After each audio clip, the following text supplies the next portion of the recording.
Yo, yo. What to do, what to do, what to do. What to do, everybody. Welcome, welcome. To la stream.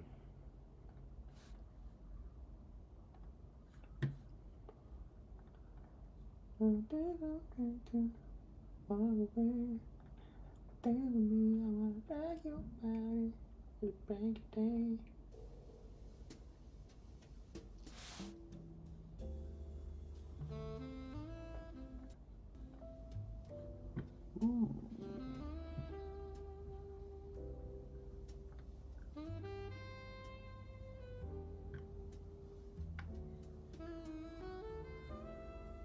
Yes.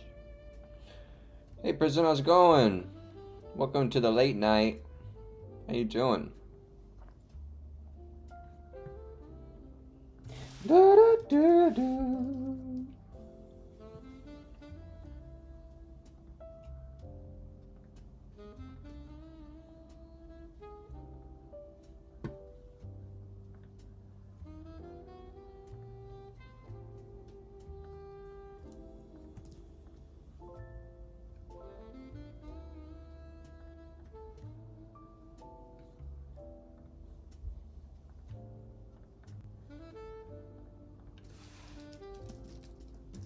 Gildeming says yo noob. You noob. Alright. Says it is 10 a.m. for me, man, and stuck with CLG assignments. Oh, nice. Well, it's 10 p.m. for me. We're 12 hours apart. That's crazy. You're in the future. Isn't that wild? Like, kind of think about that for a second. Like, you're literally in the future. You're seeing the sun before I see it. The same sun.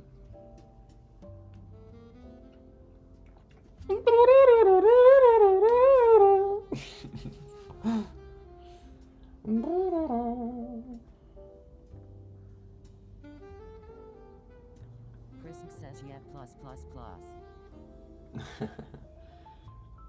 He knows what's gonna happen before.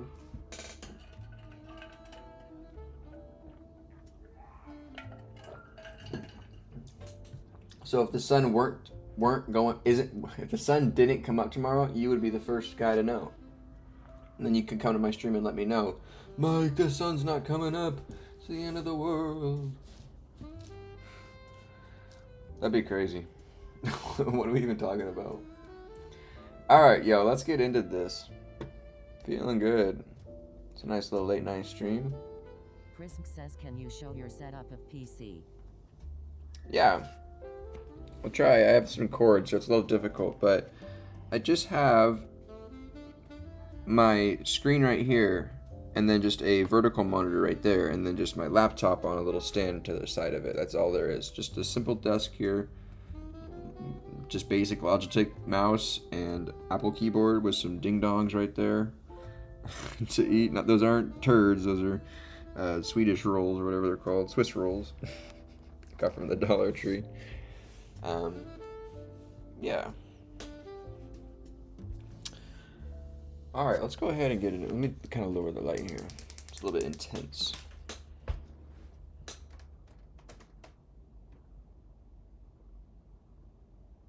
Alright. Ooh, I like this one.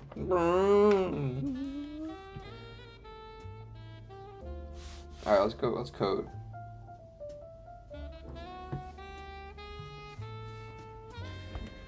Okay. What do I want to work on today? I want to work on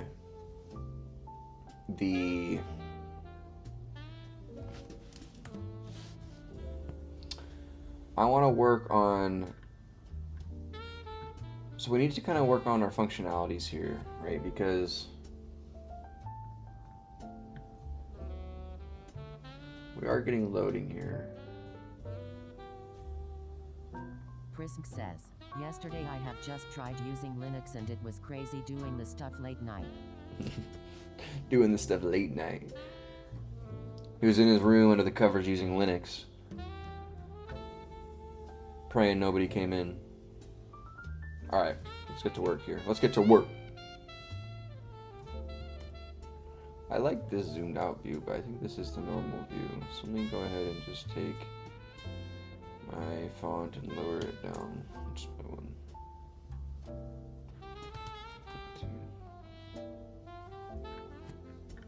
Okay.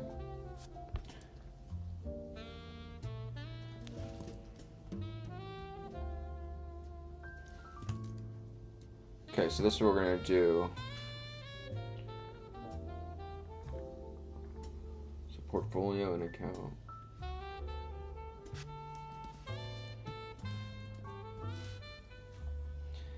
Okay, so portfolio.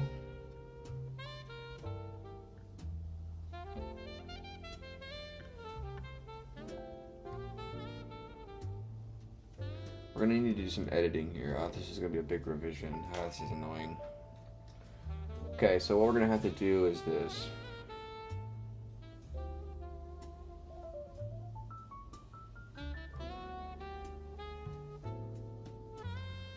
Stock asset value. Give a stock asset value.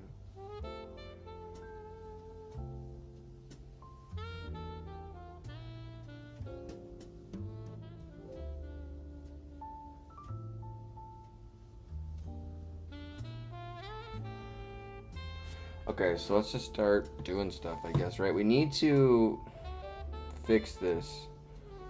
Okay, so in our account, we have stock asset value here, which we need to remove, right? No stock asset value.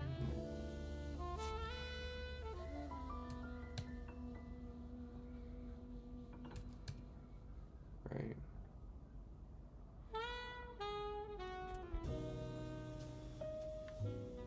Just self dot stock asset.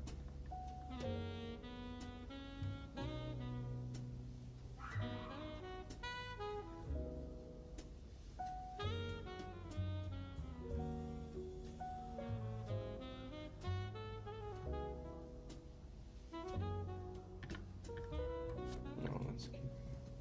So maybe instead of doing that, let's go like. So my problem is, right, is that on load, I'm getting differences in values for live data, right? That's where Apple closed currently, and that's the total value we have because that's what's being pulled from the file here, right? So what I need to do is I want to do this.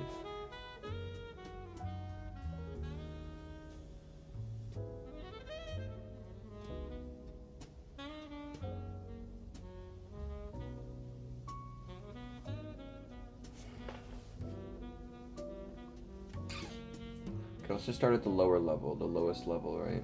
We'll start at the position level. So this unit has a ticker, shares, average cost, and parent account.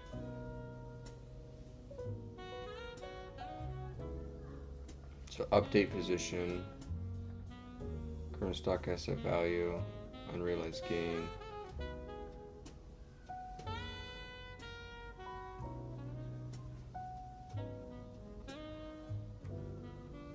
Kadigara says, what do you think about Pirate Software's code? I saw all that beef, dude. I don't get it. I don't know. It's funny that people are like. I think it's kind of funny that in general, I think the whole situation is just kind of comical. I don't know. I don't really have a comment. I don't know. It's not. I don't know. I'm kind of like no bias at all. Like I just think it's the whole situation is just kind of goofy. I don't know. People should just code and build their projects. I don't know. It's funny. I'm like the complete I just keep to myself, so I don't know. Okay, so what am I doing here? I need to I'm just aimlessly looking through this code base here. So I need to have the positions update the values within the file after I read them, update to current pricings, right? So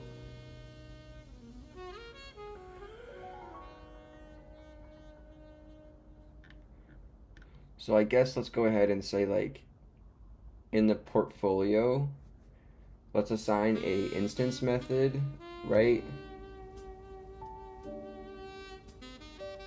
Like within the load portfolio, we'll call a refresh on the loaded portfolio to refresh it. And so what that'll do is access all of its accounts and those positions and refresh the values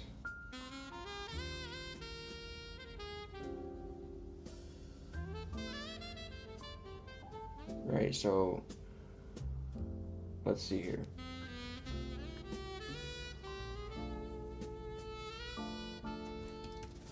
Let's define refresh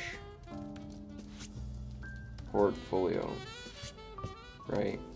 Given self. Gosh, there's a lot of crumbs on the mouse pad today. Pissing me off. Okay. So what do we want to do here? We want to refresh this portfolio, right? So accounts. So we'll say for account in self.accounts. Right, this is going to access every account. We want to, what do we want to do this account? So for one, this is going to be we need to access dot values. Right, so these are all the accounts. And then we want to go through all the positions and update them, right?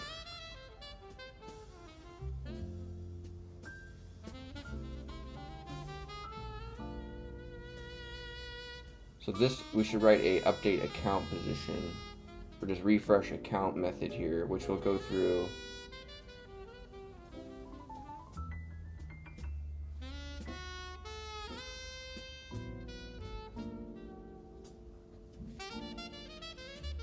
Austin says, you. Yo, Austin. So delete.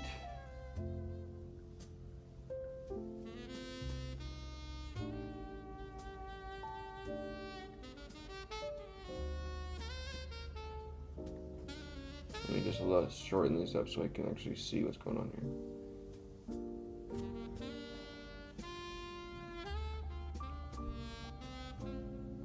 Right, okay, so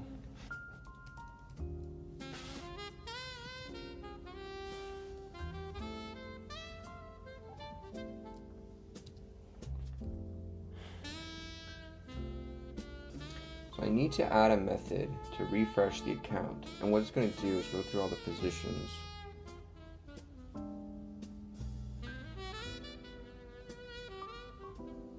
And what do we want to do? We want to go to the positions and call update position. Call update position on that with new shares would be just the current shares and the current average cost.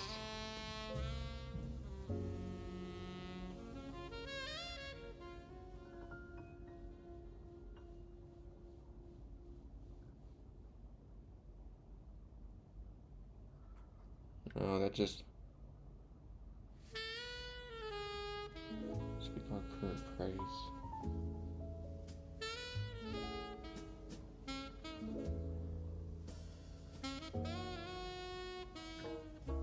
So 92. Okay, so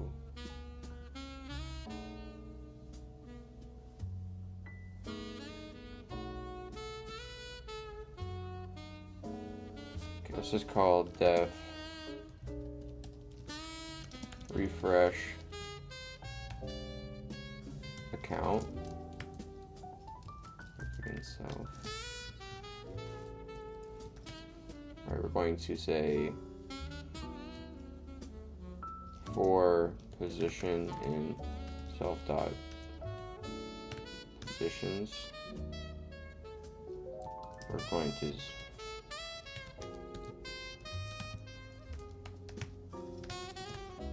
refresh position, right?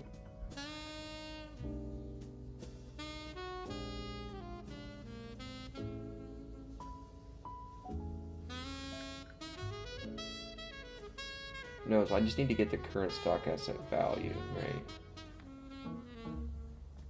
So refresh account. So new stock, updated stock asset value, right, is equal to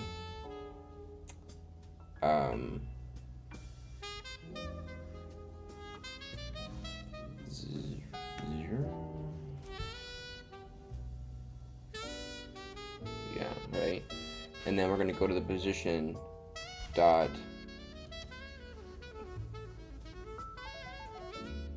total value.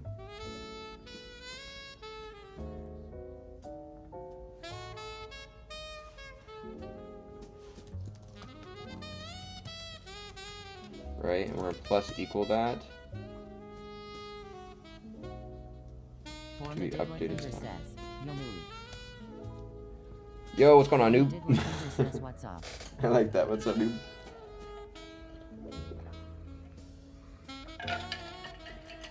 Welcome back in, my guy.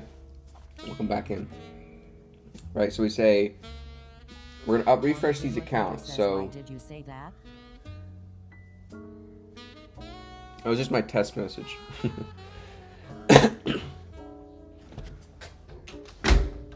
Okay, so we have. Says, do you like jazz? Yeah, we like jazz. You like jazz? Okay, so for position and self.positions, we want to increase the position value. We want to update, the position value, updated stock asset value by the position total value. Right? Forma Diglifender says, I was listening to some Pat Metheny and Grover Washington Jr. earlier. Total value. Right, and then what we're going to do is get the updated stock asset value.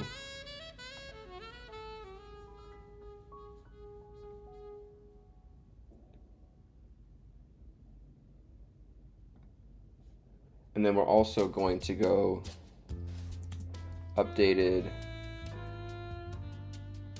unrealized gain equals to 0 for position and self.positions, updated stock asset value plus equals to that, and then updated unrealized gain plus equals to position dot unrealized gain.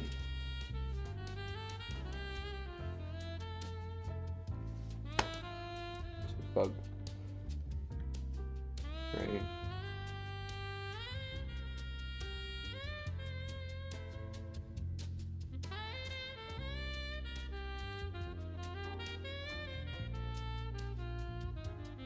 Right. Okay, so then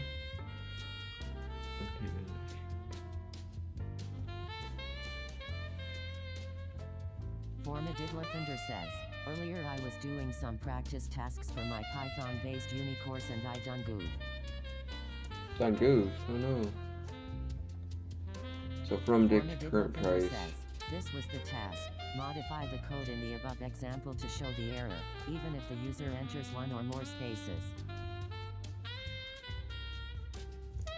So we have return sector. Okay, and then we have total value is the current price by the number of shares.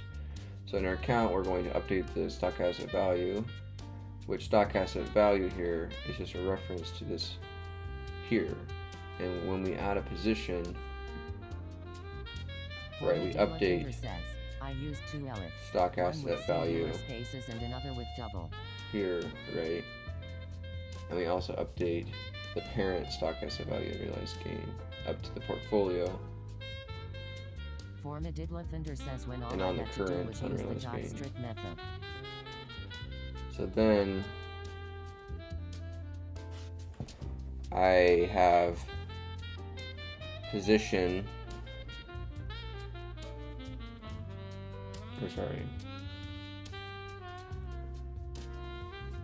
I'm gonna turn on the T2, this keeps distracting me.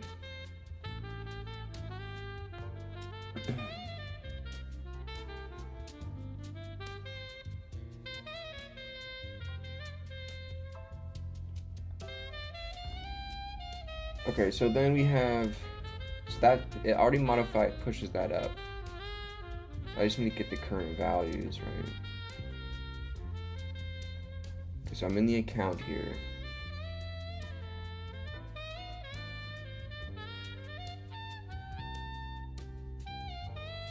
What is this song?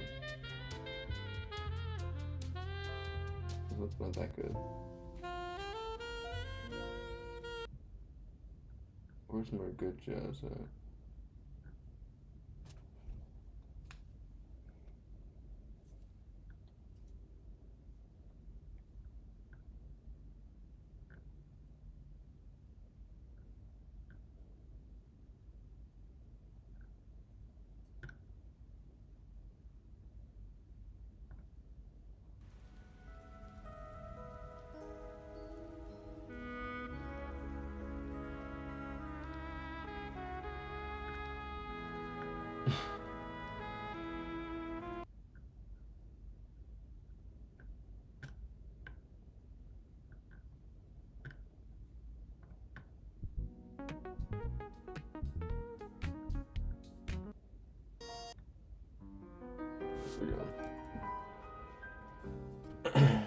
Okay, so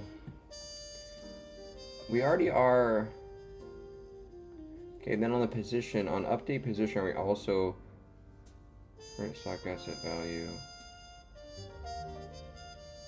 We're pushing it up to the parent.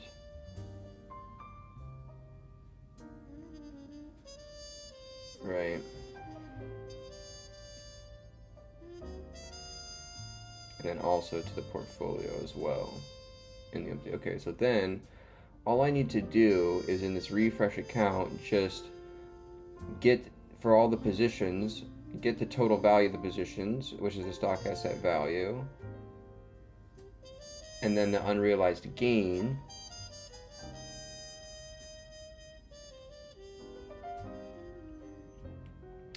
and then just update,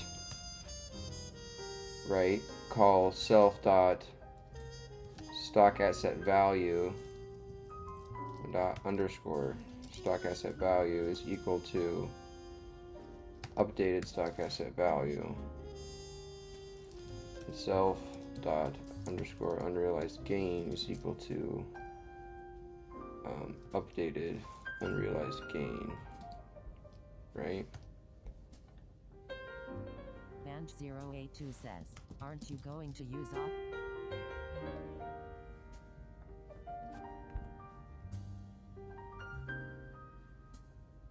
What?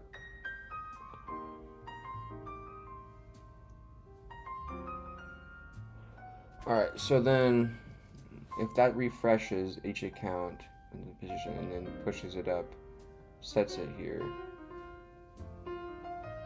then the portfolio, we have refresh portfolio.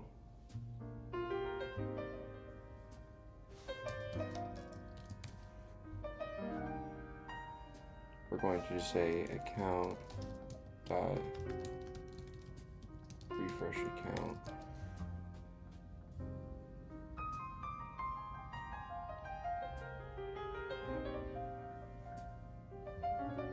Right. And that's going to get all the values of the account. And then we need to push those onto here as well, right?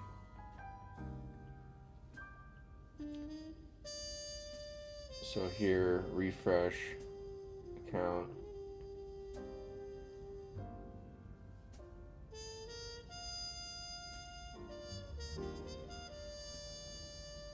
Okay, let's call refresh account. Sorry, where am I at? Here. Why does this stuff keep opening? Let's call refresh account and we'll say updated stock asset value is equal to 0 and 0. Updated unrealized gain.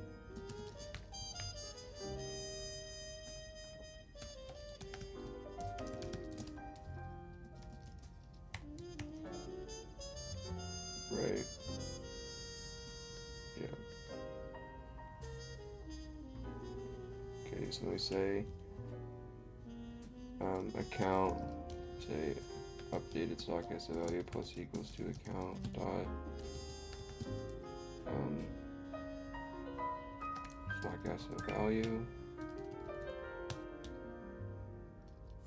updated unrealized gain plus equals to account dot unrealized gain updated cash account dot cash.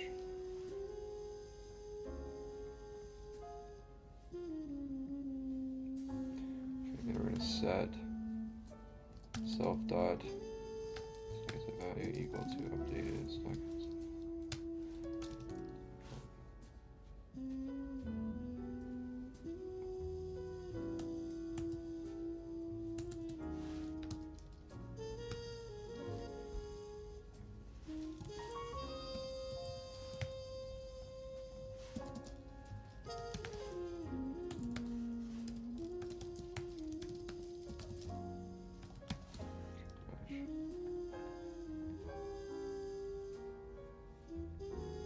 So if I take this refresh portfolio into my main function here,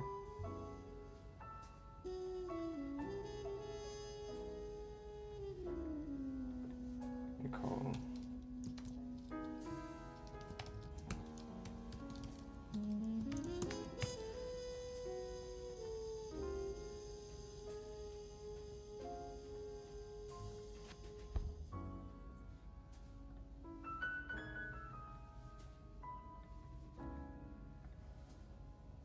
yes! Woo! We did it! Okay, you might not see, like, what did you do? What did you do, yo? Okay, we did it. We got it to work. Nice. So now this is actually matching here. You guys can see it's matching. Woo! Okay, so, and then we have this function here which we can refresh. Use this to call these refreshes, right?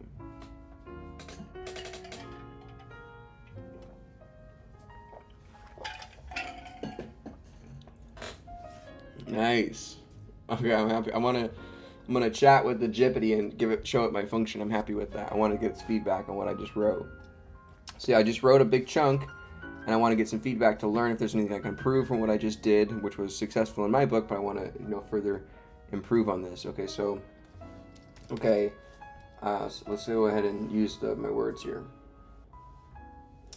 I'm working on my Stalker app in Python, and if you recall from yesterday, I was having issue with desync from when loading the portfolio off of the JSON and having the methods within the positions be dynamically, fetching from the web via their ticker prices, etc.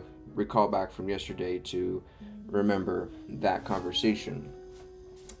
I went ahead and instead of updating my account and portfolio to dynamically cycle through the accounts and positions thereof on every call to the property methods, like with a loop, I just instead wrote a refresh portfolio, which goes into every account and calls refresh account, which just gathers all of its stock asset value, an unrealized gain for each position, and then we just update the account and then update the portfolio recursively there forward. So I'm going to show you that code here. Don't show me any code or make any adjustments. Just let me know verbally what you think about it and if there's any areas to improve or if you like the current structure and whatnot, yada yada yada. All right, I'll show it here. Refresh portfolio. Let's go refresh account. Oh, my dog just ripped it. Oh no, it stinks. Bad. Sky, that stinks, dude. Real bad. Ooh. Oh my gosh. That reeks. Oh my god. This is a very solid design and shows you're thinking systematically and responsibly about state consistency. You're doing a great job of solving the core problem we discussed, the desync between stored state and dynamic data from the web. Here's what I think of this approach in plain feedback, no code. What you did right. Thanks. Yes. Thanks. Woo! She's looking at me. She knows exactly what happened. Oh, yeah. She just mushroom bombed me there. Ooh. Separation. Each object portfolio count position is responsible for refreshing only its own scope. That's clean and adheres to OOP principles. Top-down propagation. The portfolio calls accounts, which calls positions implicitly through their attributes. That's scalable, manual, but safe. You avoid looping through everything every time a value is accessed, which avoids unnecessary calls to live web data and keeps the UI performance snappy. Clear variable tracking. You're explicitly storing updated values in stock asset value, unrealized gain in cache, giving you a consistent snapshot after refresh. Smart trade-off. You've consciously not made everything dynamic with properties, which would always recalc, but instead made refreshing on intentional event. This is great for UI consistency. Refresh button to update all the values together. Predictability. You control when the data changes. Performance, especially when your position list grows. This approach is especially good if you later add caching, logging, or data export features because your values won't surprise you. Small room for improvements. You could eventually track a last refresh timestamp. That's a good idea too. Clean structure and practical.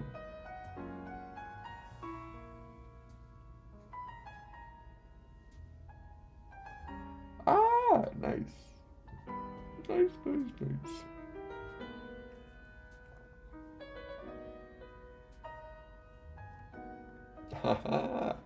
That's so cool. So then we go here and go individual view. Boom. Gets selected account as individual. I like that. That's so sick.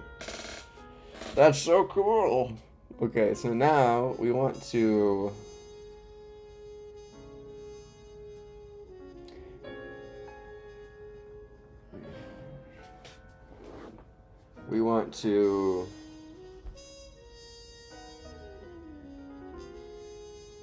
establish this refresh button. I don't know what should we do now. That's what I wanted to get done. Maybe do a status update.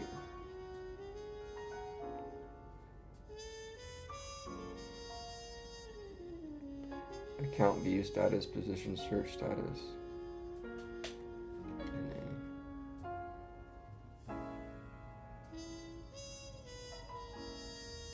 Okay, that's nice. Okay, let's go get add here.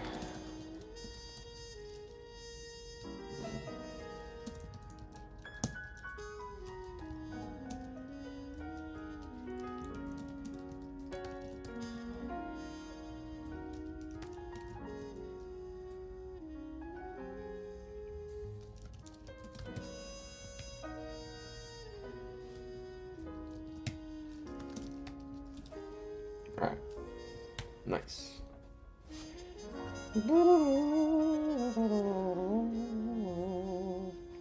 Okay, so then now what do we want to do? Let's work on the account page. Let's work on the position search menu. Here's the label.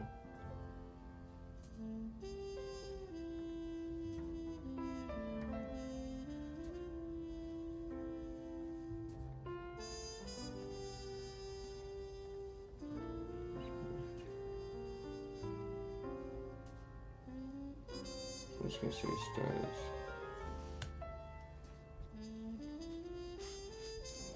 Right, I'm just gonna say status here for this.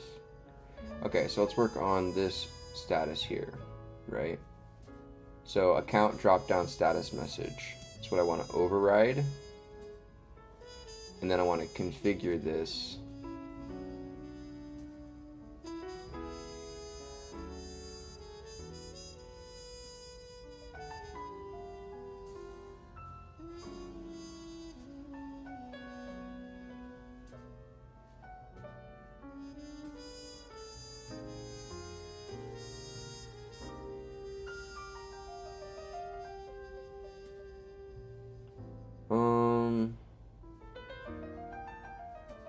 I'm gonna delete this and then just put the default as NA here.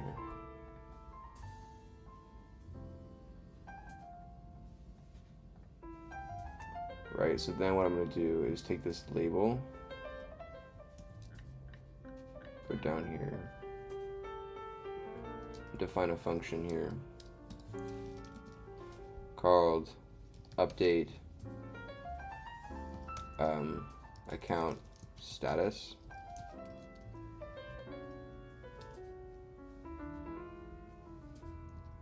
Label, right? And what I'm going to do is say select account status label dot configure, right, text equals, okay, and then let's go grab whatever it says right now. So it says status NA, right?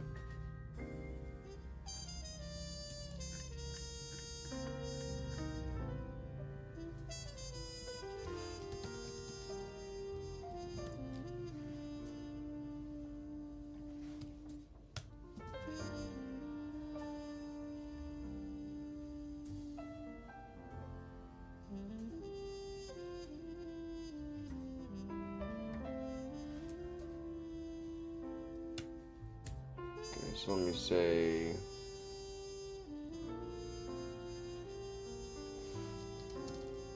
status string, right? And let's say default.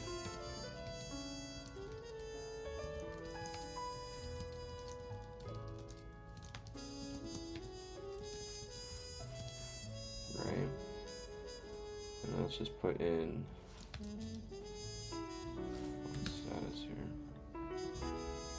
right? And then let's override.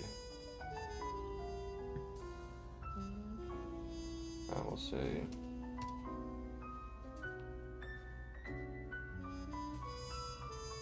how can I get the status?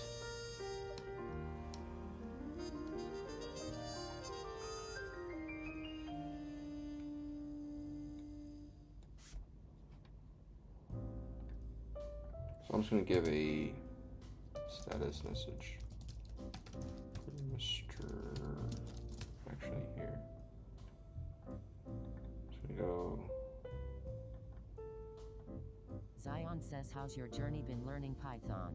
You've been so consistent. I remembered when you first started. You almost a pro now. Almost a pro now? That's crazy. What do you mean almost a pro? I don't even feel that way. I got imposter syndrome. Thanks for the kind words, Zion. You're awesome, my guy. Thanks for hopping in here again. So let's update the account status label by just saying, given like the status message, right? Dot title.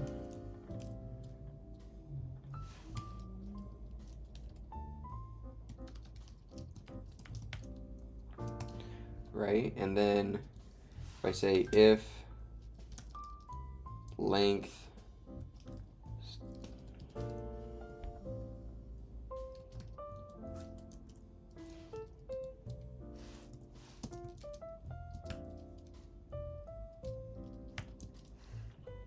we'll configure it as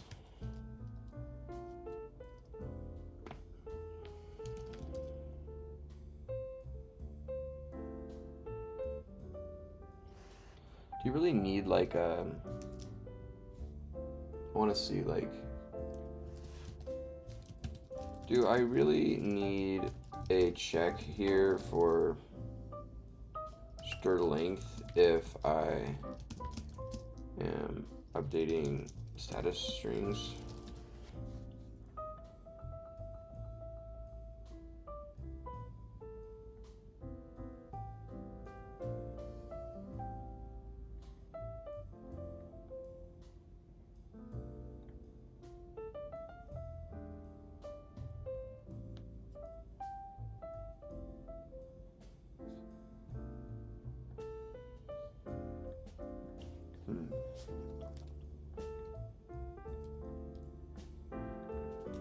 Right. Okay, so let's just set this with the status string. And then what we'll do, we have view accounts here, which is the method that is the handler, right? For the button. Right.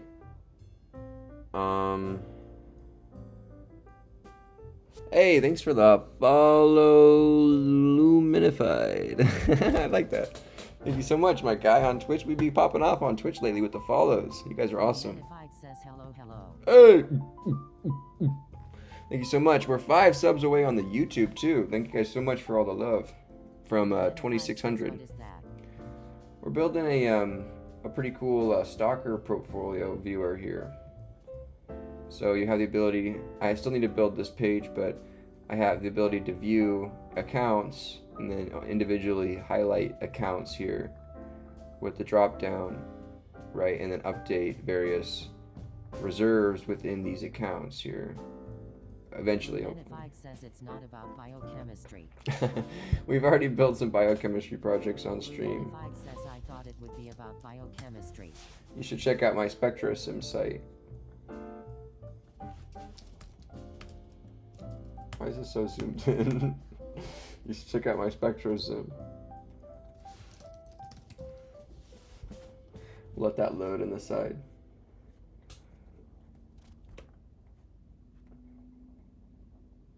It's so slow with render.com. I hate it. I hate it. Zion says, have you tried making anything with I, Chad, and Python yet? Even having a good basic knowledge of Python and I is powerful. Says, no, I'd rather build it myself. Yeah, it's just loading in the background. So the server's got to spin up with render.com because it's just on the free tier, so it takes forever for my first response to go through. But I'm querying PubChem API and parsing through it with some regular expression to gather out some UV spectrum data for various compounds given the return and the response back. And then I'm populating, visual information and absorption spectroscopy using a Gaussian distribution model to plot based on some various lambda maxes or wavelengths that depict spikes in absorption. So this is so brutal. See, it's so brutal, the first spin up, dude. So there we go. So you got caffeine, and then you can generate the absorption, and then you can see caffeine has lots of absorption around 200 to 250. Says like talking there was an ad so I couldn't hear properly. Oh no. Yeah, so it extracts out like the lambda max here and then plots the points on the point here on the graph here, which is pretty cool. Then you can search up like benzene, boom, generate, boom, and you can get benzene here. Lumenified says I have a question then. Yeah, what's up? That's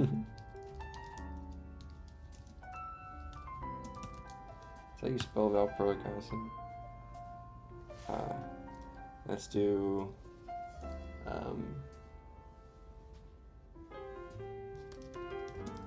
azide? No. Dang it. Let's do. What's your question, my guy? Let's do different. I'll put that up to the side for now. Okay. So when we view it. Says, have you heard of Autodoc? Nah. Alright, when we have view accounts, we want to go ahead and we want to display a message if it was successful or not. So account name, via the drop down. If the name is none, print the, okay, right? Which we should never get this. Okay. Populate a matrix with positions. And we configure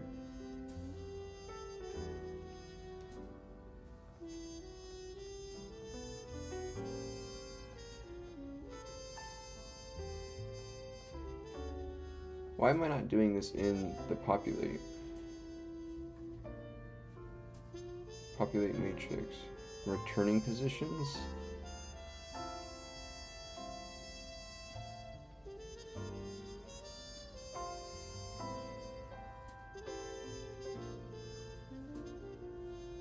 Lumenified says maybe you can find it useful, that tool. I'm not going to do this here.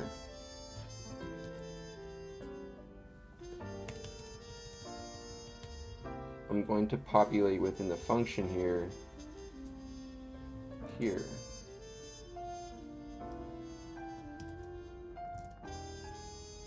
Right.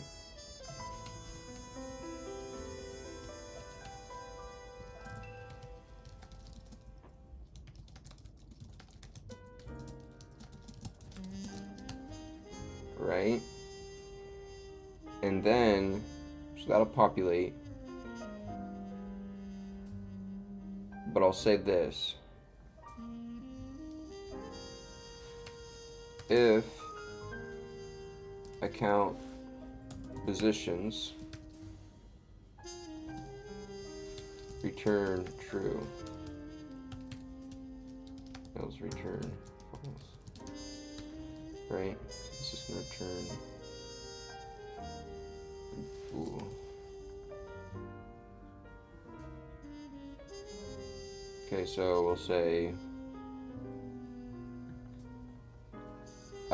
in the view accounts, we'll say if here, right, we'll set, if we get true back, meaning we found positions, right, where we'll set self.update account status label with status message equal to quote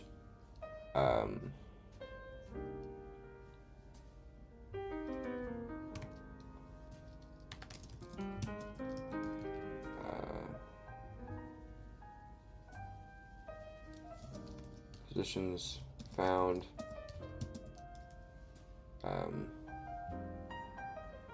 matrix populated view updated, we'll say.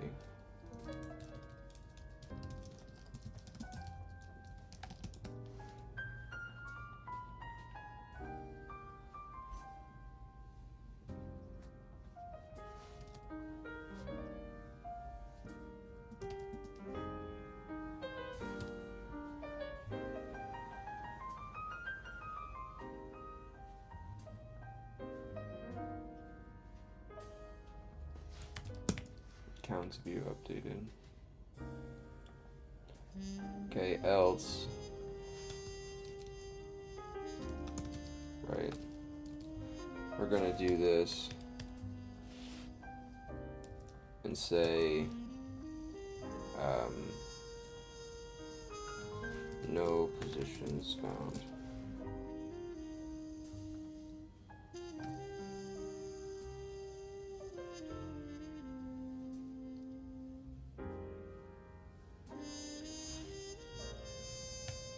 If I do like a new line here,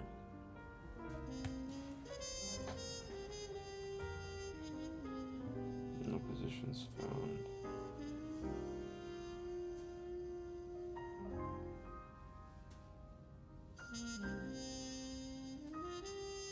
Populate the heading with the account name if you get the account name.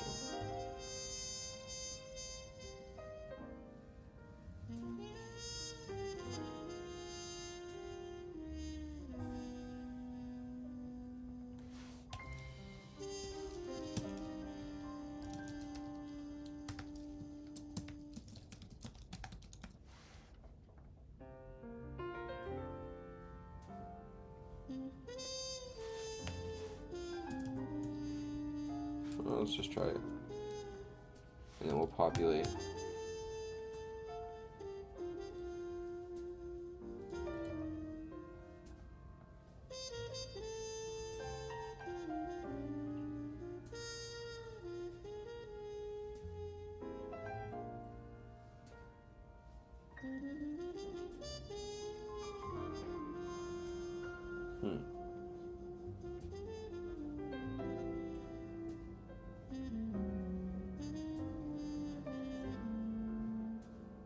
Self.account information table.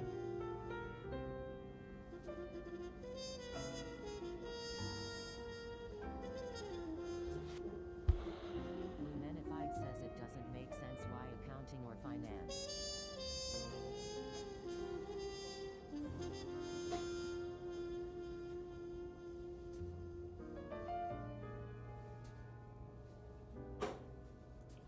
Object has no actual account information table.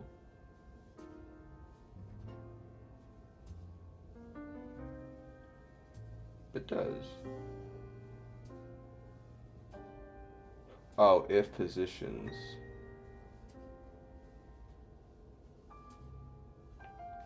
But I have it here.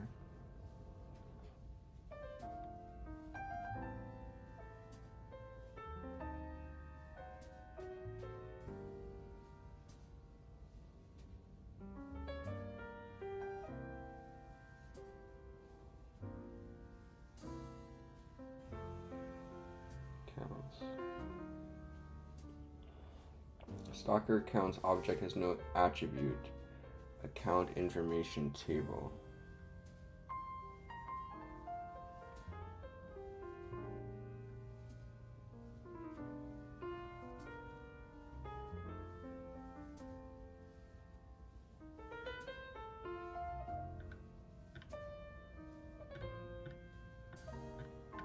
Oh, because it's calling view accounts.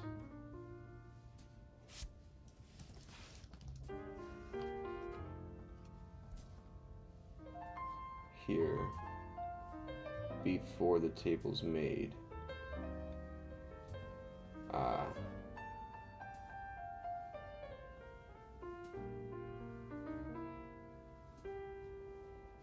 Okay, I think I know what's going on. Let's see here.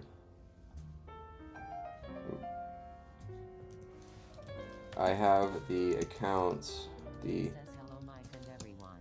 view accounts as the event handler for the view account button. Within this view, it configure calls a function that configures the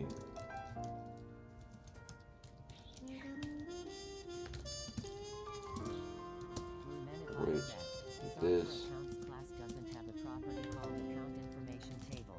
Probably it's empty. No, it's just defined later. This is defined later in my code. So it is technically not there yet. Calling account information table, configure the account which is actually created. Let's break it down so the population is being created.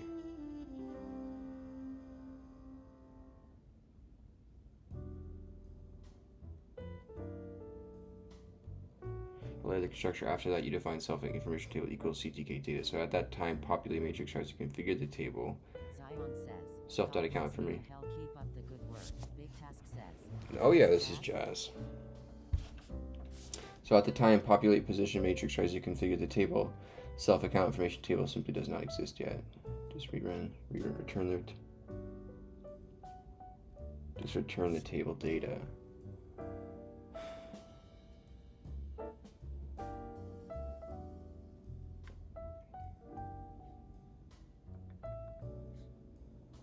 That's what I was doing before. Is there a second option?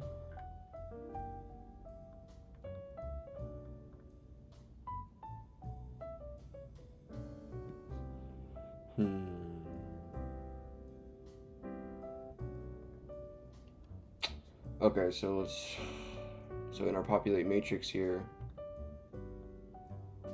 let's return the value, right? Big Task says the music sounds like a scary Gambino meeting. Gambino meeting, right? Then we're gonna return just an empty list, right? So then I can say if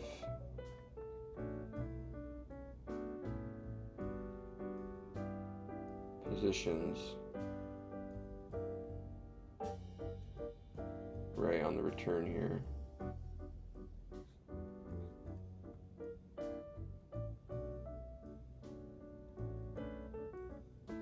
Oh yeah, because I'm still calling in figure here.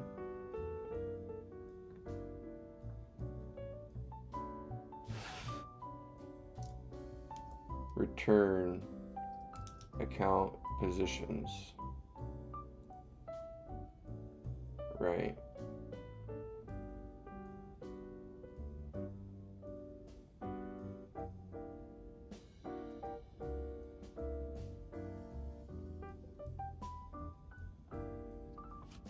So no matter what, we'll return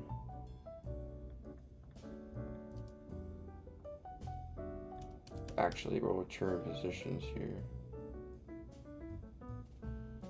So we have the headings in here, and whether or not we get data or not, that's fine. Right, so then we'll say positions. So we return the positions, and then in the view here, right, if, right, self.populate matrix index of 1, meaning you have something besides a header, right? If you have value there,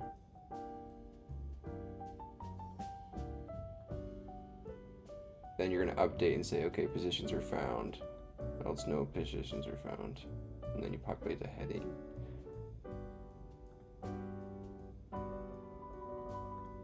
Okay, so here, if we go here, positions found. Counts view updated. Hey, how's it going, my guy? I don't know. How'd your interview go? Did you have your interview? Oh, but this. Oh, it didn't update.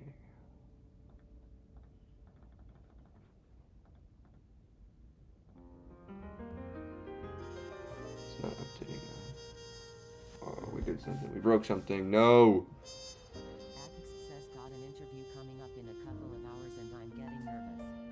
Oh, I didn't configure the matrix. Right. Justin says, what is the URL of your portfolio site? MichaelDeming.com. Pretty simple, huh? Got an interview coming up in a couple hours. Oh boy, I'll be snoozing, my guy. Where'd you got that? That's awesome. Good luck, my guy. You got it. It's struggle. It's hard to not be nervous, honestly. So I have no. It's just nerves are nerves. Right. So then we say. So this is titling this, which is account view updated. Account view updated.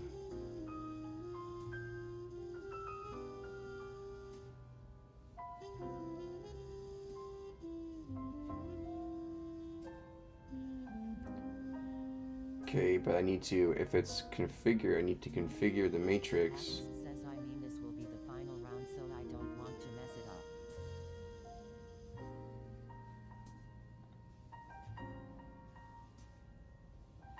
So this is going to return a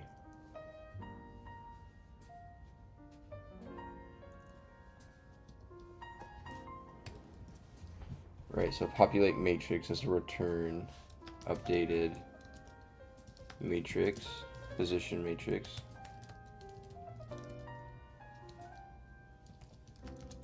Right, is equal to this. And then when we update the label, we're going to self dot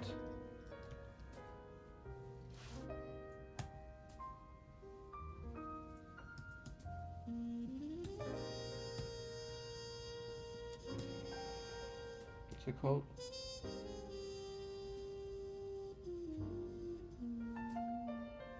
Account information table dot configure values is going to equal to updated position matrix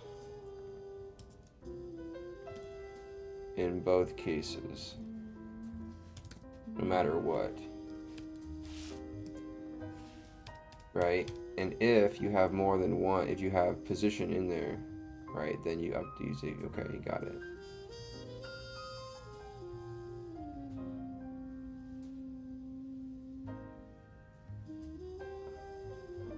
Justin says, what did your first few rounds consist of?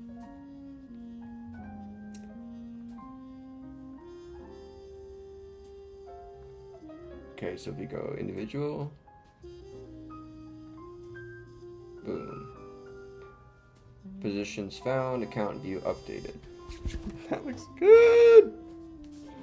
Right, and then that's individual taxable, 1116, that all matches. Now if you go Roth, view, woo! That looks good.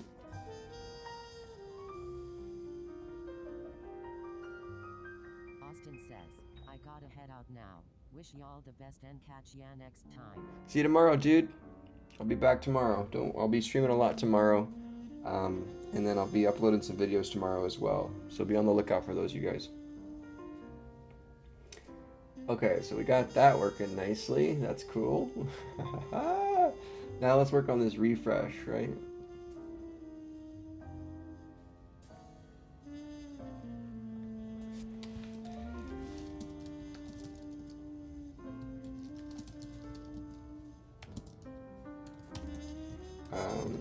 Add account search status functionality.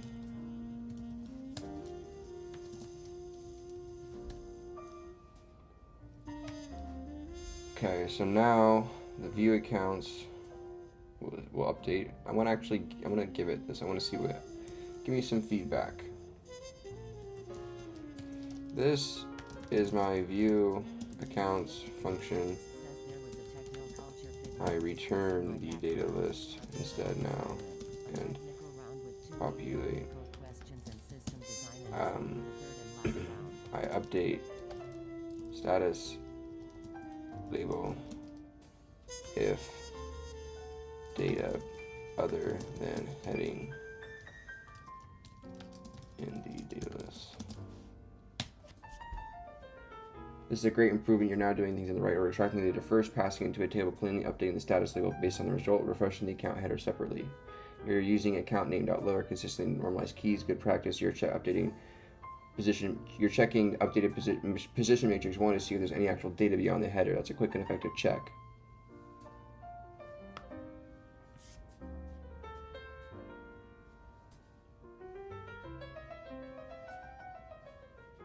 You're calling populate matrix twice, once to assign update and once again in the if condition. Oh, so let's say if updated matrix rather, sorry.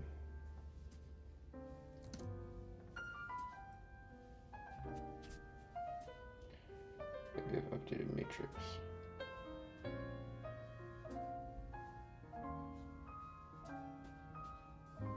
Well, we could just say if it's like we could give it a length, right, rather than checking an index, because we might get an index error rather than on that, right? It's probably a better way of doing it.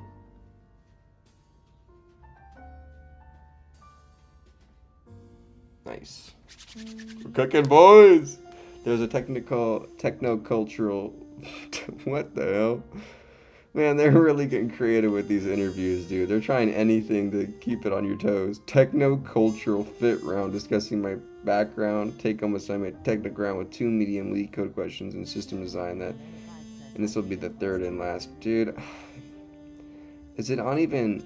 is it even worth it, man? Like, it's like, dude, to get my chemist job, I just had to talk about what I did in, like, yeah, it was an entry level chemist job when I first got it, like entry scientist one contractor. I just had to talk about my college experience in my wet lab and what I did in my labs and types of experiments I did, and like different types of safety precautions I would do. And then they asked me some certain scenarios about like if I was in the lab and this happened, you know, what would I do and what precautions would I take and how would I escalate the problem.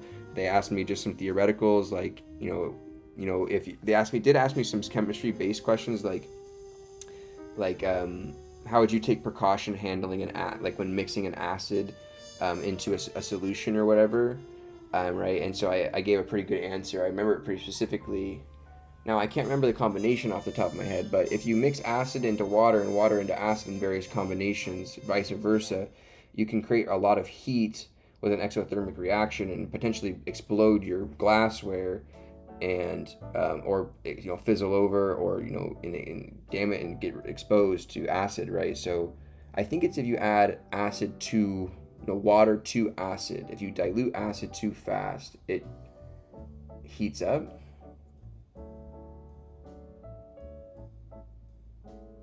I gotta look it up.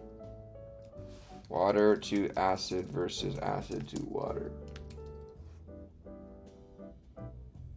When preparing solutions involving strong acids, it's crucial to follow proper safety. The correct method is to add acid to the water. Yes, I was right. So if you add water to the acid, so that's the example I gave, and they really liked that. And then boom, I got the call when I got hired as a chemist. It just took the one interview, and I got the call. They asked me if I had like other interviews and things like that, and I said, yeah, I'm interviewing quite a lot. And I think they stepped on the gun because they're a good candidate, and they yeah, that's the safe way to do it, is you add acid to water. But if you add water to acid, it's very unsafe. And so that's the example I gave of like I give an actual example, and they really liked that. And then yeah, and then I got like the email like 2 hours later with like an offer. But then it's just brutal, man. You have to solve 2 medium leak codes, techno-cultural fit. Like, give me a wedgie and oh my gosh, why don't? It's just like that's brutal. 2 medium leak codes is pretty tough too. That's pretty brutal as well. That's honestly the hardest part.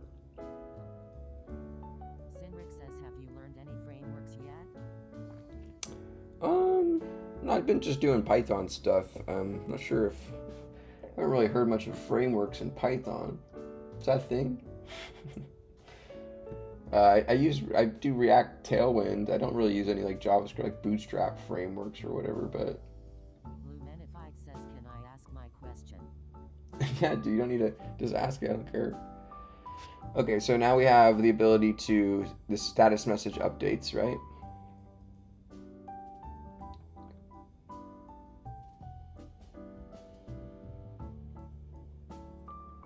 Right, we'll say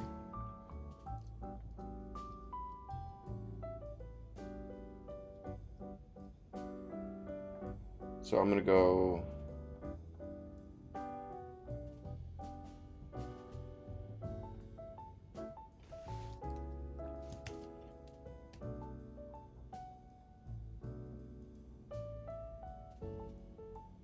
so I'll say Says the assignment was a full stack project with front and back end DevOps logging OF insert every other piece of technology. I couldn't sleep for 2 days, man. Blumenified says, I guess I'm completely ignored anyhow. Bruh, I hate how people come in here on Twitch and then when they don't get their chat read, they say they're getting ignored. That's so troll. I'm literally said, ask your question, bro.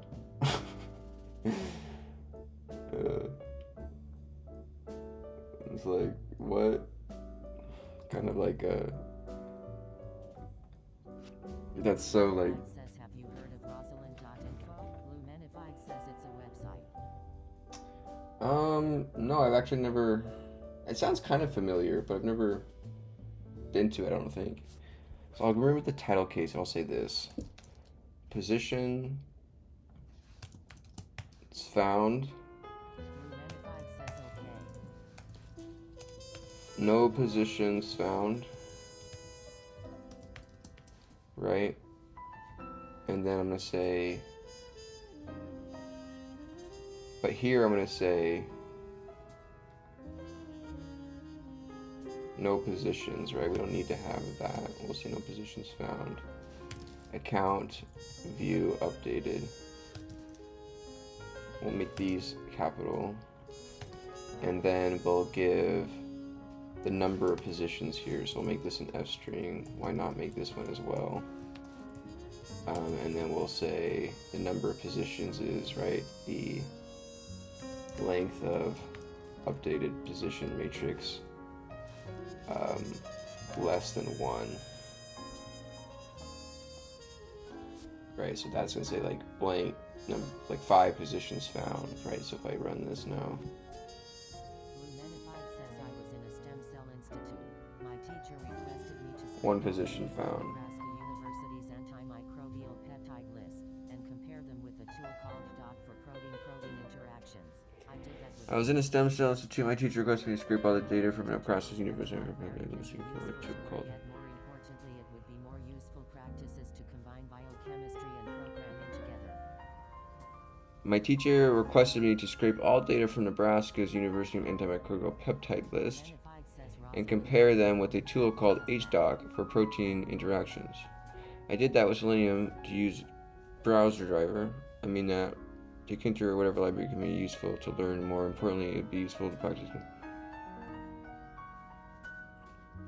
I mean, yeah, dude, I'm just doing projects that... I'm a biochemist. I do biochemistry every single day. I have a job as a biochemist, so I don't want to do biochemistry all the time. I can build other projects. I've built SpectroSim, which is a chemical online database extractor that does custom plotting for spectroscopy and absorption spectroscopy. I built ChromaPlot, which does custom plotting and simulations for chromatography. So I feel you. Right, so, but, you know, I also am big into finance and stocks and have other passions, so I'm building projects into other things so I don't get bored. I have a job and I work full-time for a biotech company as a formulation chemist. And I code and stream every single day after. So this render.com sucks, man. It's so bad. I gotta find a new backend. Right?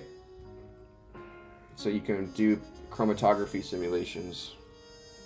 So I do like, let's just do test 1, 0.5, test 2.12, test 3.78, test 4.234, test 5.67. Let's simulate this.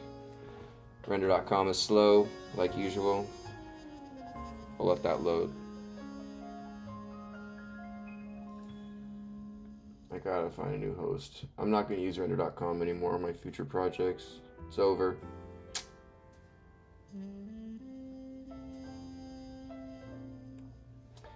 Yeah, we parsed out the chemical UV vis data and descriptions and various other caching info for various compounds on that PubChem database within SpectroSim, right? And so we were able to get what we did is we went and got caffeines. Like we got the response from its REST API for its UV spectrum absorption. This is what we're parsing out.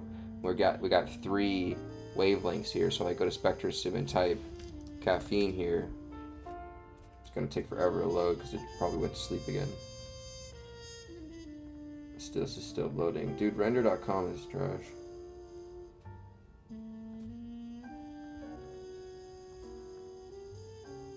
There you go. So now this is plotting chromatography. So it'll run a GIF here. And you can see you're getting this simulation going where you have your solvent that spreads up the medium, or your mobile phase, and your stationary phase, right? And then you have your compounds that travel up various on their retention factors in relation to the solvent. It kind of has this kind of clustering algorithm that I wrote to kind of do this kind of cool little climbing of like a liquid through the medium in the mobile phase. And then spectra, yeah, like caffeine, right? Caffeine, you can see you have 3, and when we did the command F for UV spectra, you have 3 wavelengths here: 227, 235, and 274. And these are the epsilons given for their magnitudes, right? And so you can see we plotted that here. That's what data we get when we got 274 for its lambda max, and its epsilon is 19,953, which is, this is log E, right, to the 4.3. This is converted to this value here in moles per centimeter.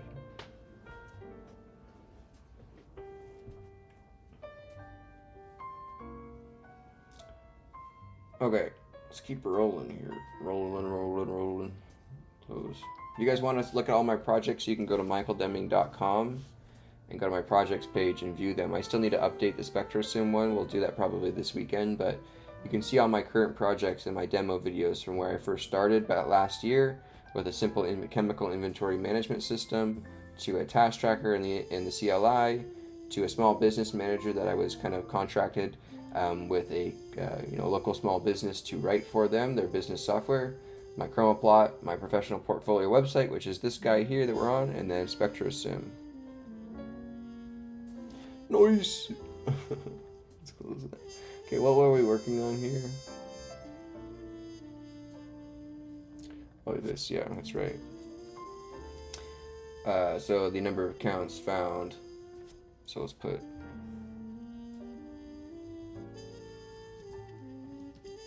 count view. Let's just put a period after here. Count view. Right, so now if we run this for an account, if we would get a position, we can search, boom, status, 1 position found, account view updated. And we can select all accounts, view, 2 positions found, account view updated. And we have all the positions found in all of the accounts. Ooh, so good. Feels good.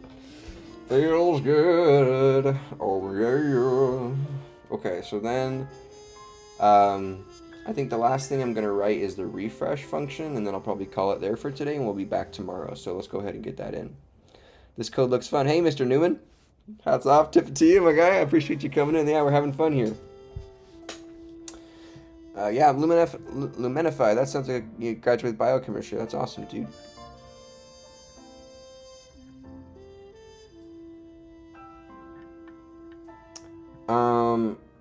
Let's go.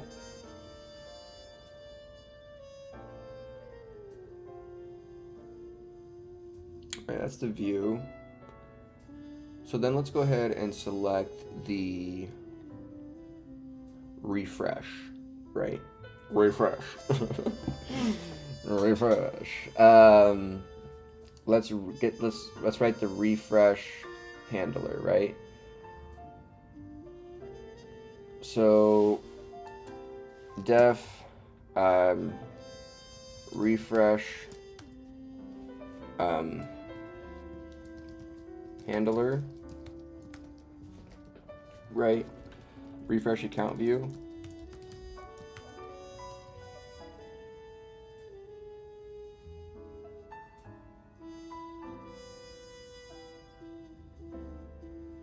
Yeah.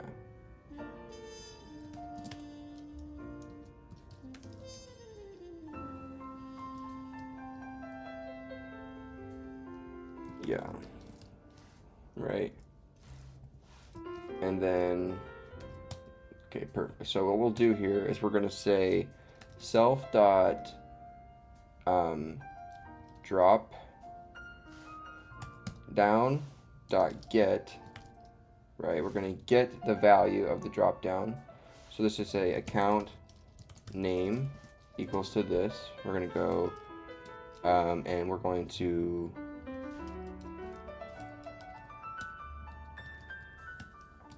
account name equals to account name dot lower.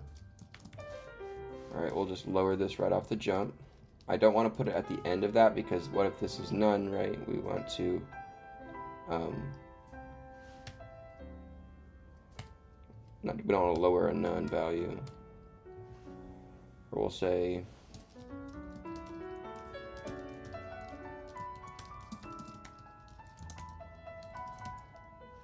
Let's raise.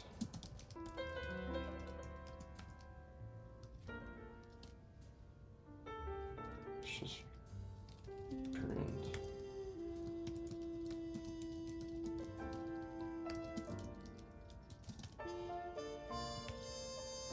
Let's just print a little message, right?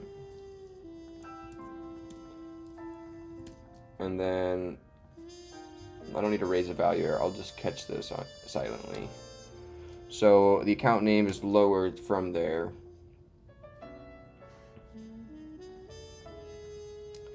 We have the return, right? You don't want to do anything. Okay, so then I'll say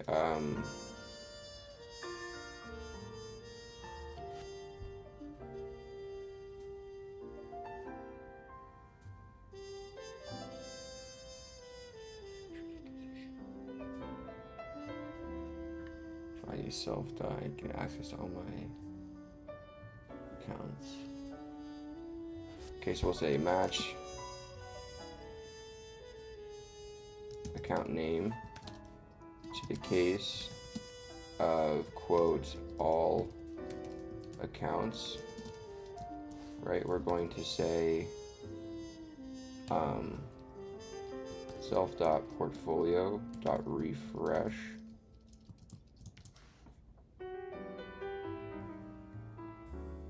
portfolio, right? That'll refresh the portfolio and update all of its positions.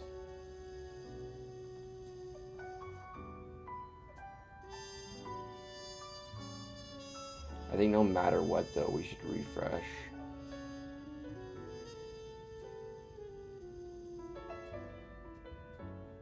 But then we just need to display.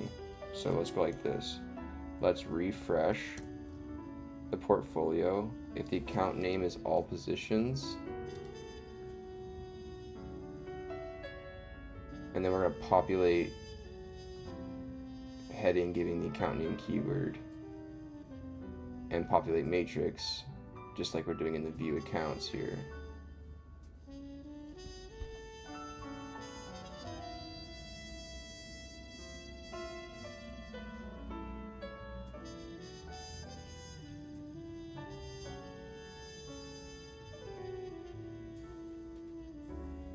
So we'll just call the view accounts, right? That's exactly what we're doing. Given the keyword. We've already wrote this.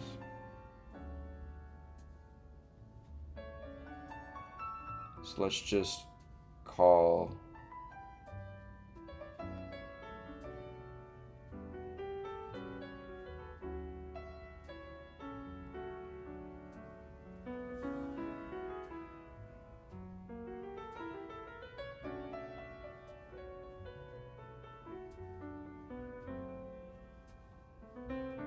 let's just refresh the portfolio, right? And then call view accounts.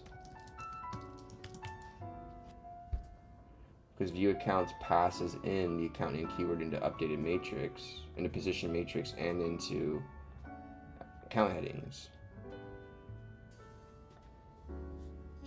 Okay, right, so this will be the handler for refresh account view.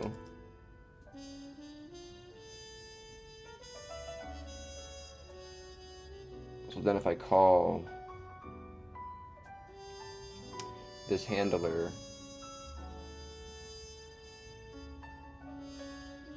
on the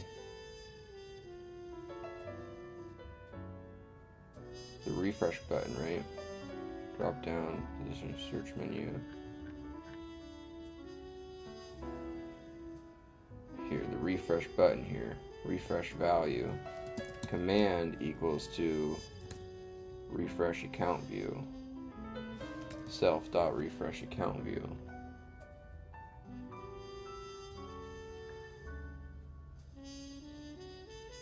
So now if I run this,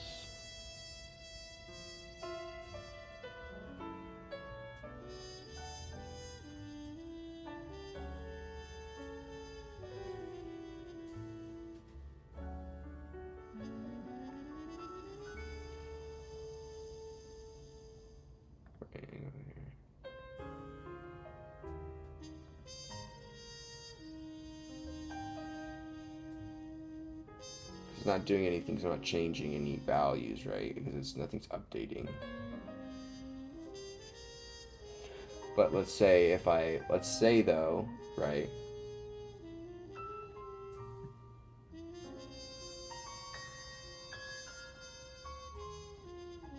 That this is these are 210, right? And then what we'll do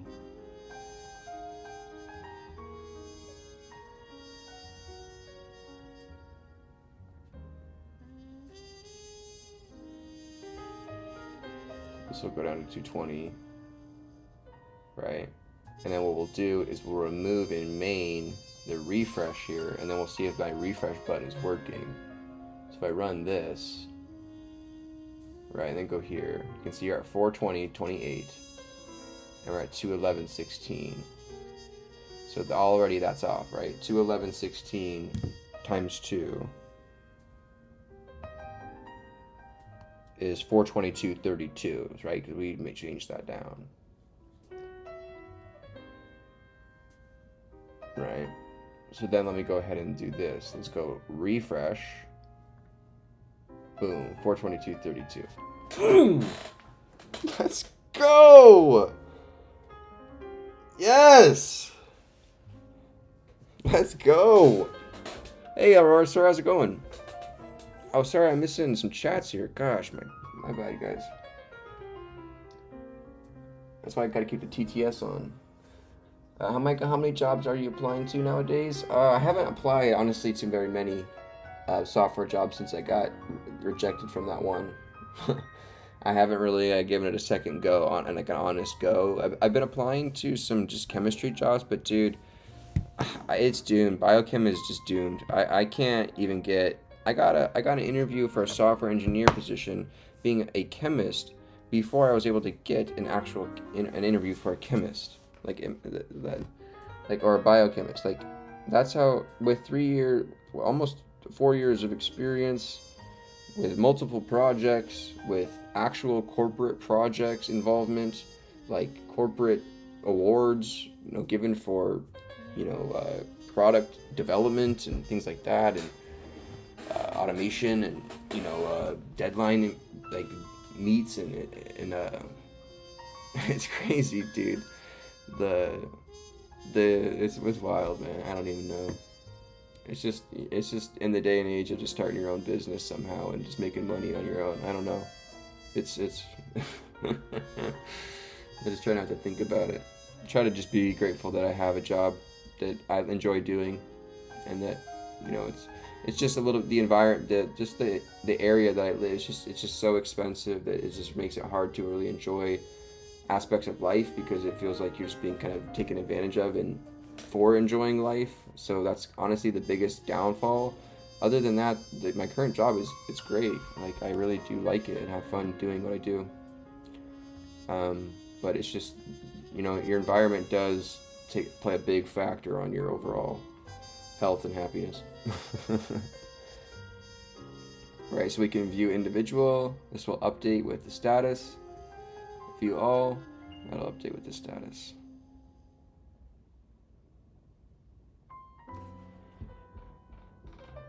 Yes! Oh, that's awesome.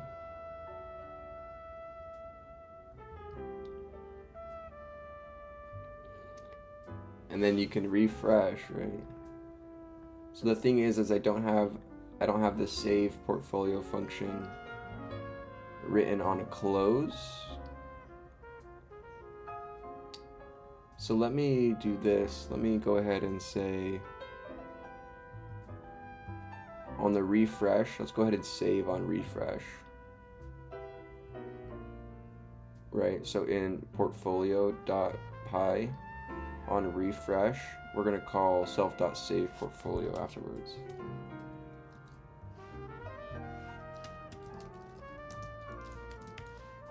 Right, and so now if I pull up the JSON as I run, nothing happens because we deleted the refresh. if I hit this refresh, this should update to our right. There it goes. Dude, I love it when things are working how I envision them. Woo! I love it, I love it, I love it. So now we've got that saved at the current values, which is awesome. Then you can just auto refresh whenever.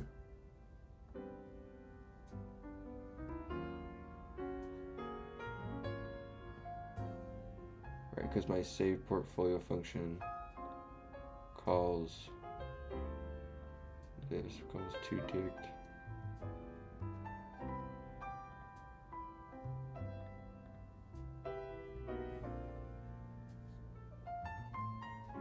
Right. And then my toDict function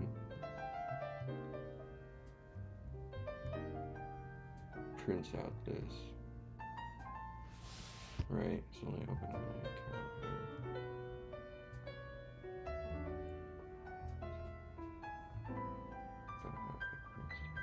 I'm gonna take these prints. I like these prints.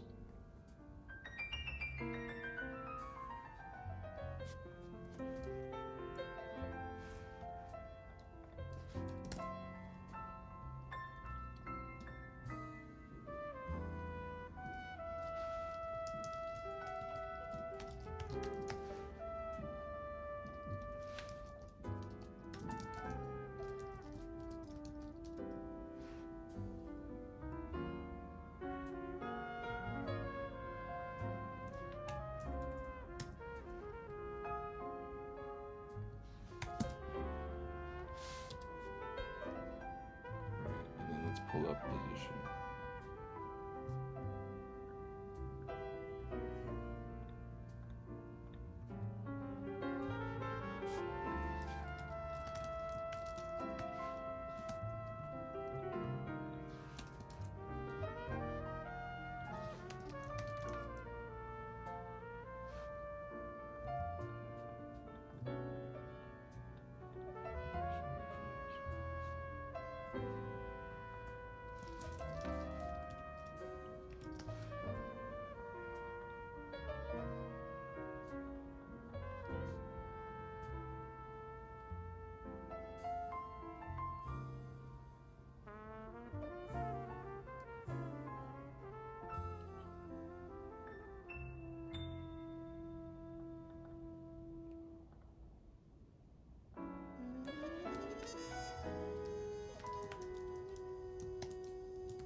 Saved.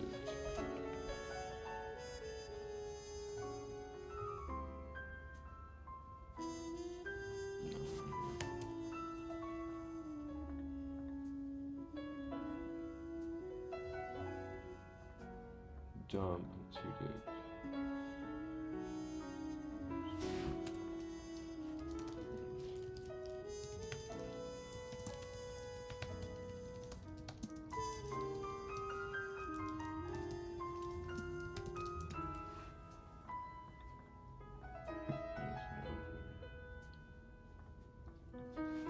Refresh at the start.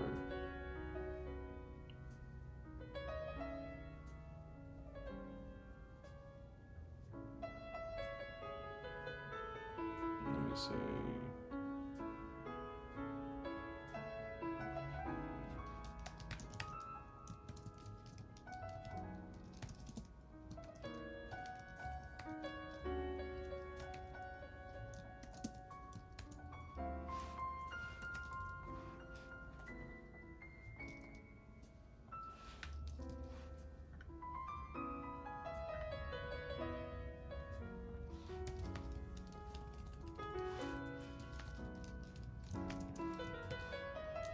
right, refreshing portfolio. Eric says, brother, love the grind.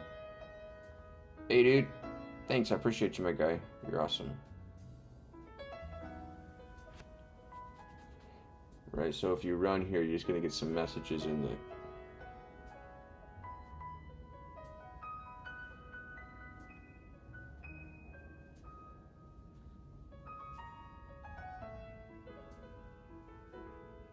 Eric says, have you started applying for Python roles? Kind of, but not much luck.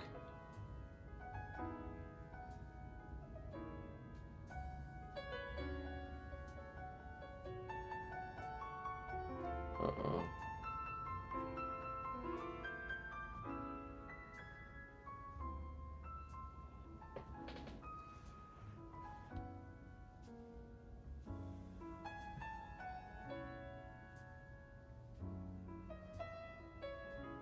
What did I do here? What did I break? Ah! Classes, argument, none for mapping, return classes and portfolio.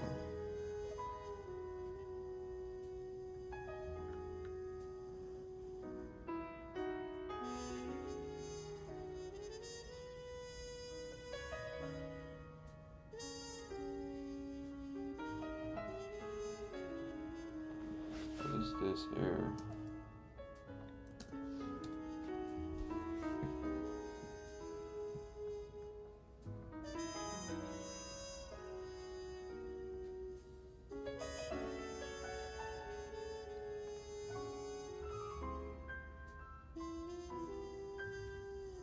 Positions are null. Huh.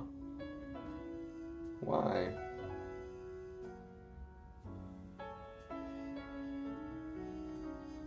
Oh, I'm not returning anything.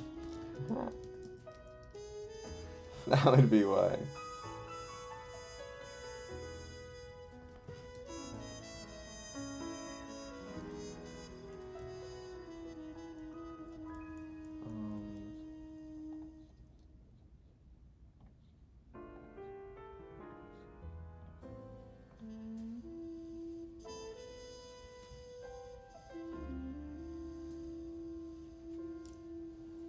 Oh, I need to go my testing. Hold on. Hold on.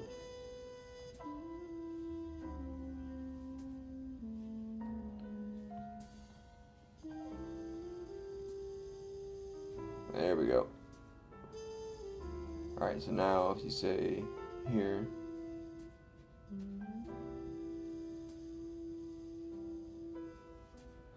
refreshing portfolio, Deming investments, position dictionary successfully created, account, position, account.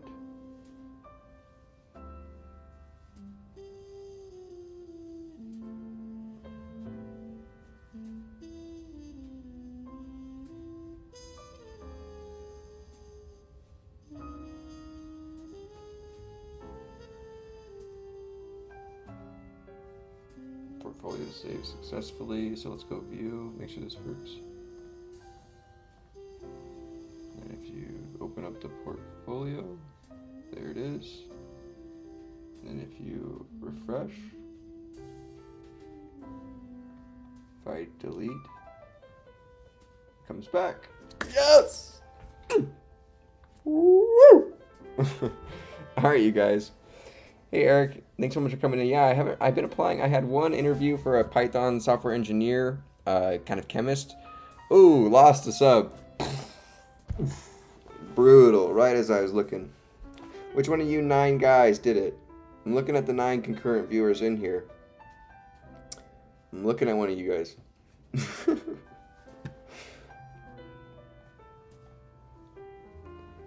How are you guys? So what we did there is now we have some output showing, right, that the, like on the saves and whatnot. So we did a lot today. It might have seemed more like back end, like not a lot of like visual stuff was completed. Yes, we did like get that matrix view like fixed and whatnot for the accounts positions. So I'll show you here. In the accounts positions here, you can do the drop down and select individual accounts and then view all the positions. Eric says, how did the interview go? Not that great. I didn't do too good. I was just so, dude, I was so nervous. I was like throwing up before. I was like shaking. I was so nervous. Like I've never been more nervous for something honestly in my life. it's the first time I've ever done something like that. I had to code in front of like a judgmental type of kind of standpoint. With here, like I really don't care because I'm just learning. I have that excuse, right? So I kind of have that able to fall back on, like, oh, I'm just learning, beginner. So if I do something dumb, it really doesn't matter. Like it's just a learning experience. With that, that's like the first time it really mattered to like be good. And I learned a lot. And the people that interviewed me, they were just dudes my age, Eric right? says, what did they ask? They asked me, I had asked me two problems. One, they're like Python scripting problems. Basically, I had to go through and parse this file, kind of learn the file on the fly, and wrap certain data components in custom objects, and then like a class, and then separate the data components out by section or whatnot.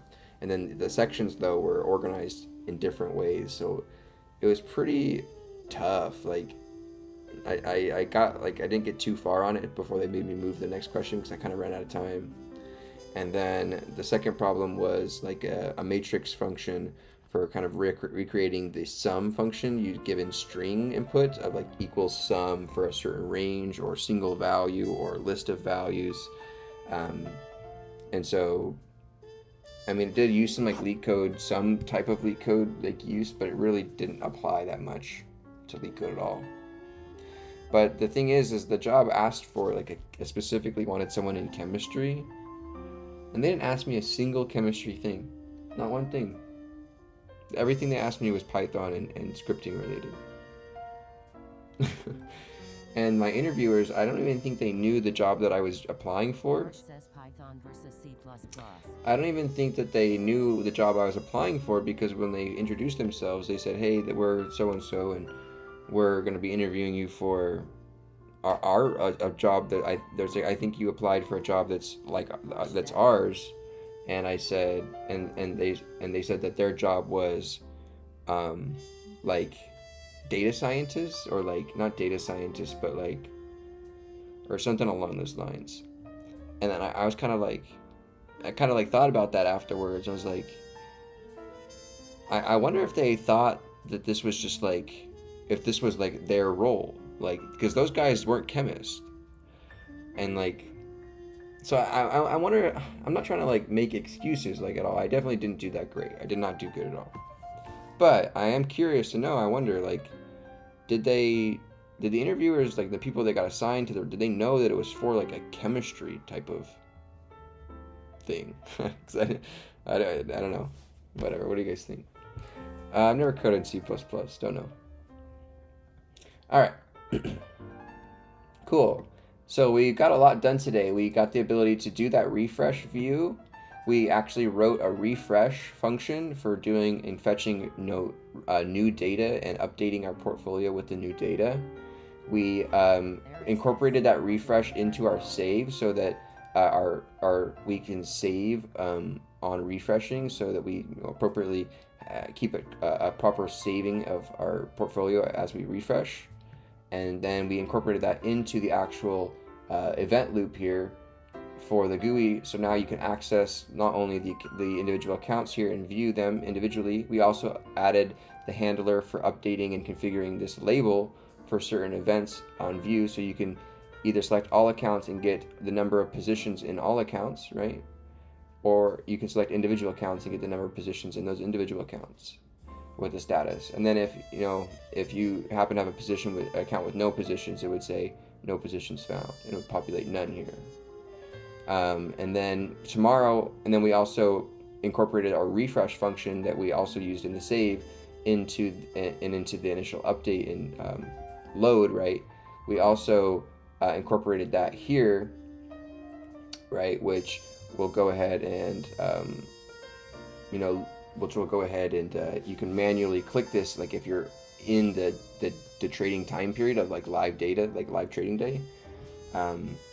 If you're within the time frame, you can refresh and fetch the current prices and update right live. Now tomorrow we'll work on updating the positions and the cache, and then we'll see where to go from there. Really, and then There was one thing I wanted to do real quick though. So in the main loop here, we're calling refresh down here. On the load portfolio, right, we want to refresh on load. So I'm going to call in my portfolio class during load portfolio after we've loaded the portfolio, right after we've loaded it, we're going to call loaded portfolio dot refresh portfolio, and then we're going to return the refresh portfolio within the load portfolio function rather than outside in the main loop. So now that'll just happen automatically within here like it does within our save. So now, no matter what, if I go ahead and if I change some values here, like this to 10, and change these down to 10, 10, 10, and 10. Actually, this should say 420, sorry. Right? If I change those to 420 and run this, you'll see that it'll load this, refresh, and then save it right back with the refresh. Boom, there it went. It updated. And now we're getting our updated values here as well. 422.32 and 211.16. As you can see, they match perfectly. Was it an internal role? No. It was completely external. Startup I've never heard of before. Yeah.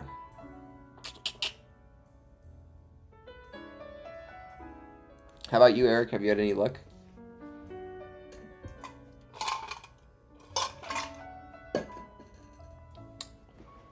Nice.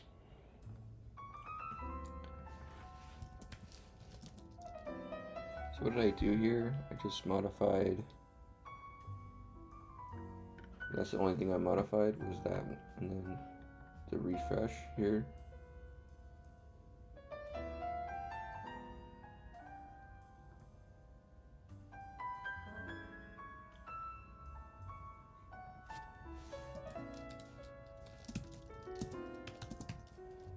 Add refresh, portfolio refresh to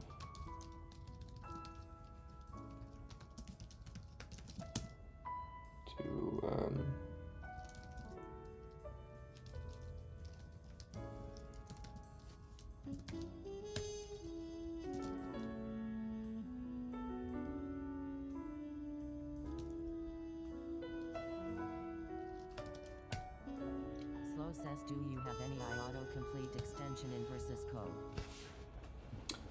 No, unless you mean just like the normal like type hinting and stuff.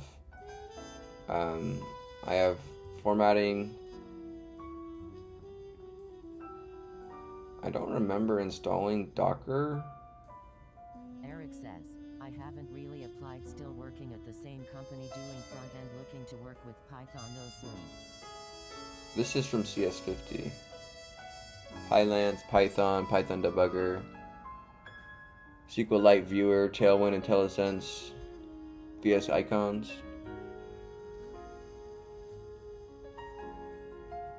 Just be raw dogging some code over here.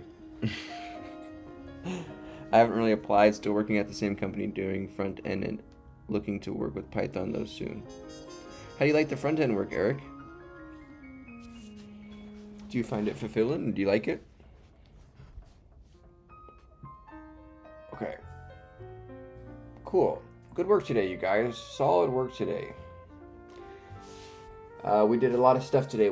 Like I said, let's do one more overview. For the guys that are new here. Nice raw dog, probably best for learning. Oh yeah. Raw dog. We raw dogging.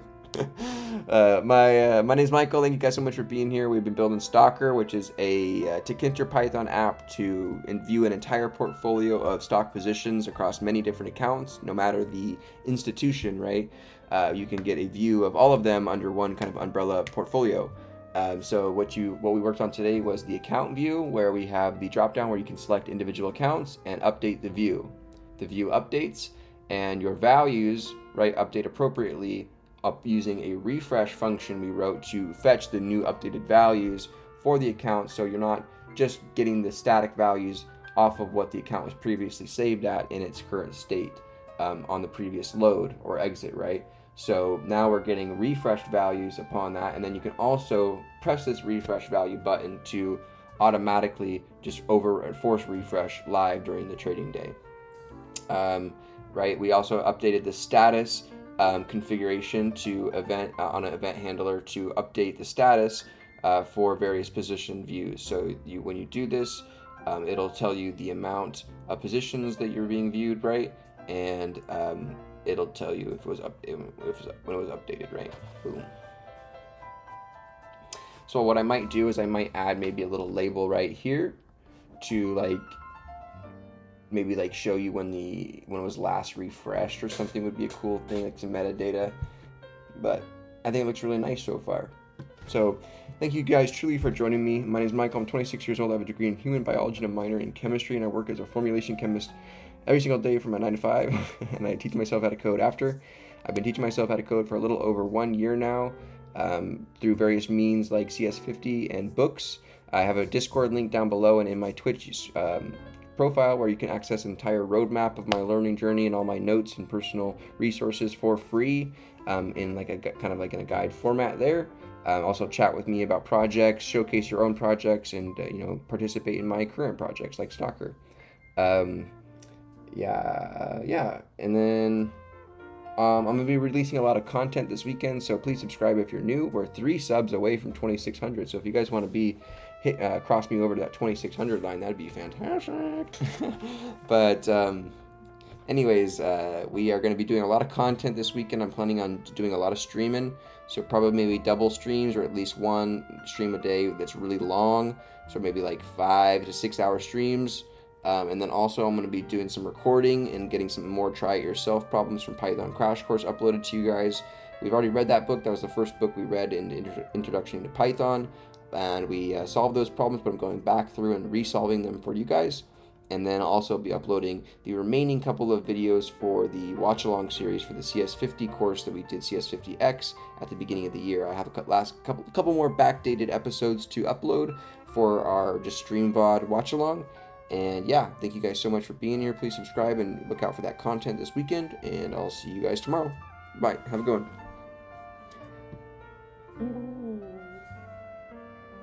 I think the song's ending. It's perfect timing.